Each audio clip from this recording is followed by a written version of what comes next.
Charlie Wolf, you look doubtful. Yes, with free trips to Cancun and Copenhagen, all in private jets, nice meals. Sure, they're all in private jets. Yes, they're all in private jets. I don't think they ever want this thing to end. This has nothing to do with climate. It never really has.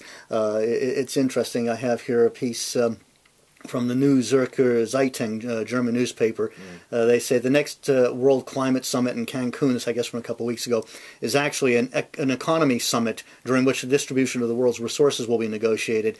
And they base this on a comment from a German economist, Ottmar Edenhofer, who's involved in this. He says, but one must say clearly that we redistribute de facto the world's wealth by climate policy. Obviously, the owners of coal and oil will not be enthusiastic about this. One has to free oneself from the illusion that international climate policy is environmental policy. This has nothing to do with environmental policy anymore. It's always been about the redistribution of wealth. It's Marxism du jour, if you will, and it keeps transnational organizations like the Climate People or the European Union, for that matter, in cushy jobs. But the argument behind that, of course, is if you're going to help members of the developing world to combat climate change, the developed world have got to financially help them to do that. Well, the best way to help the developing world is not so much from the problems of climate change, it's from non-transparent and corrupt governments, from having non-free economies. If you can sort those sort of things out, then I think the world will right itself. But